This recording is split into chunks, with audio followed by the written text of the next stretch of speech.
Do you think you've got the most dedicated fan base? Feels that way. Yeah. Yeah. The Star Trek fans might have something to say about that, but no. And Marvel as well, of course. Yeah, well.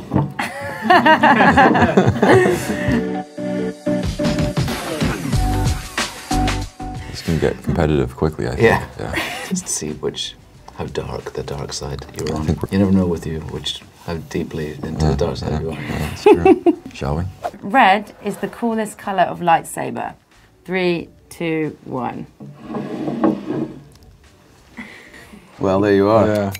I mean, I could be both sides of this line, in truth. Yeah? Yeah. I was always blue. You were always blue. Samuel Jackson was purple. Obviously purple, yeah. And that was like something that he said, I'll play the role if I can have a purple lightsaber. That's what he told George. And he got it. Why, and he got it. I mean, you're not going to say no to Samuel Jackson anyway. We went through a nice collection of sabers. Yeah. The lightsabers that we used back in the prequels were literally like there was a certain kind of alloy. I don't know. It was a metal pole. Yeah. And they would bend. Like we would fight, and every take we did in a fight, they would bend. You know, because it's like full contact when you're. We're really having a go at each other, and yeah, they would be all warped at the end of it, and they'd replace you with a new saber. And there was that guy on set who just had a car on wheels. Yeah. Thomas. And Thomas. Yeah, Thomas. That's right. Yeah. And all he did was make lightsabers, and every take we'd be handed a new one. And nowadays they're different. They're different now. I sort of missed the old ones, to be honest. They had a nice feel to them. Yeah. Yeah, they were real clash together. Yeah, anyway, it's the good old days. Lightsabers aren't where they used to be. Darth Vader is the best villain in movie history. 3, 2, 1. Well played. Yeah. I can't think of anyone else who's more a villain than him. Strongly agree. Very scary to see him, you know. I didn't work with Darth Vader in episode 1 to 3 because he wasn't, you know, you weren't him yet.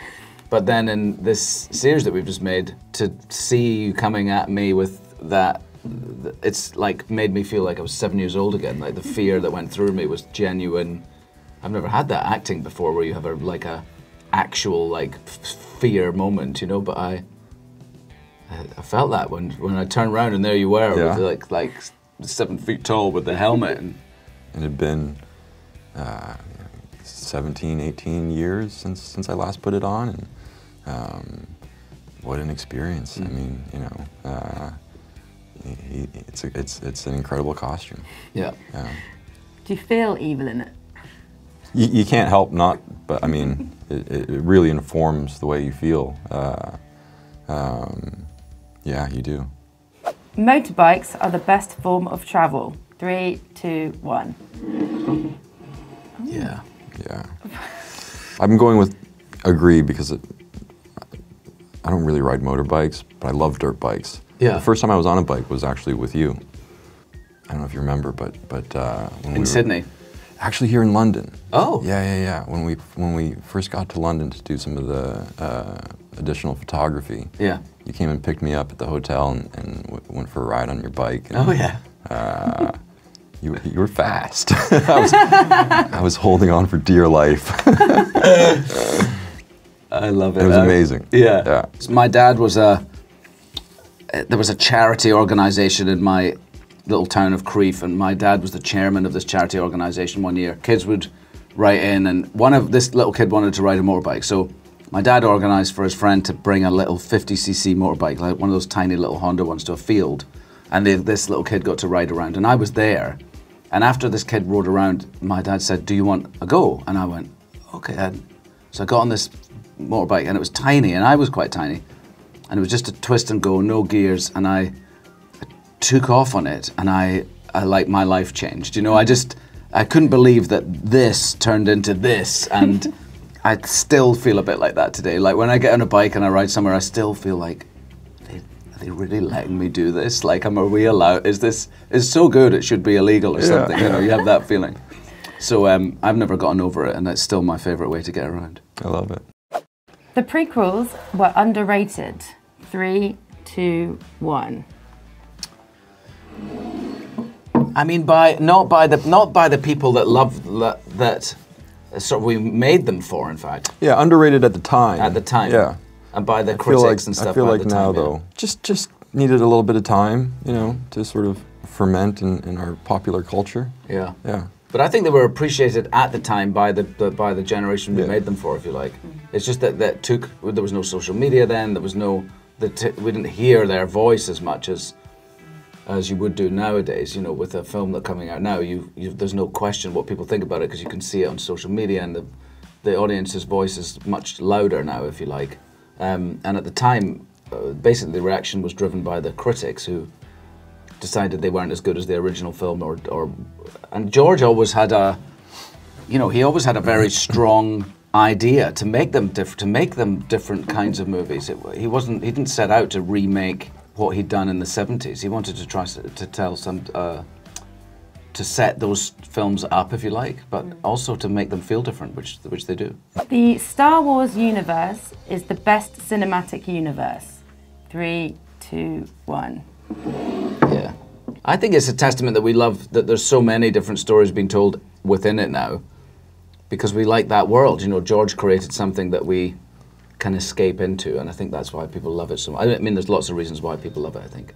But the fact that we can tell different stories from different timelines with characters from the original trilogy or not, you know? And that's really been so fun to watch it just continue to grow and expand. And yeah. I love it. Yeah, me too. I love it, yeah. Do you think you've got the most dedicated fan base? Feels that way. Yeah. Yeah. The Star Trek fans might have something to say about that, but you know. We'll ignite a war. Yeah. People beating each other up in cinema queues around the world. Really? And Marvel as well, of course. Yeah, well. Pineapple on pizza is delicious. 3, 2, 1. It depends. I feel like pineapple with I've had pineapple with jalapeno on the pizza, okay, and it's a great combination. Oh, okay. It was actually Jet, George's son, that told me about, you gotta put some jalapeno with the pineapple. Wow. Yeah. And what would you just have the pineapple on its own? When I was young, yeah. Really? I grew up in Canada. Listen, don't blame the Canadians for your own strange tastes, you know? I don't know. I wouldn't. I don't think I've ever ordered. I'll make you a pizza one time, okay, and you'll be on this side soon. Okay. Yeah. You're going to pull me over to the... We're going to pull you over to the agree side. The agree side. My favourite pizza is pepperoni with anchovies. Because I just must have a real salty taste, you know? But I don't know that I've ever ordered a pizza with pineapple. Of course, I've picked a slice up from somewhere that's got pineapple on it, but it's not something that I would ever think to order. ObiWans Jedi mullet is the worst hairstyle in cinema history.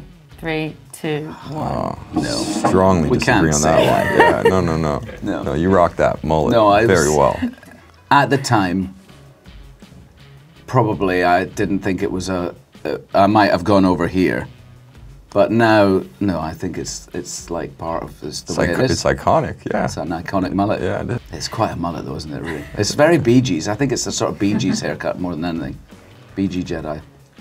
Did you like the little, was it the plait that you had coming down for another one? The Padawan braid, yeah. I did like that. Me too. But mainly because you made it look so cool in episode 1. I was like, oh, I get one of those now? Yeah. Yeah. It's an interesting idea, isn't it? It is. I've met people who have one, who have their own Padawan braid because of that. Yeah. And also, what's forgotten is that you have the thing on the back. The thing on the back as well. Yeah. Which, so that's often forgotten about. You had to grow your hair so that they could attach it, and the rest of it was very short. So if you weren't filming, your hair looked very odd because you had a long bit right here and a long bit right here, and everything else was very short. Yeah. I remember that first thing in the morning, but just having it sort of glued in. Yeah. You know. I kept a couple of them. Yeah. Yeah.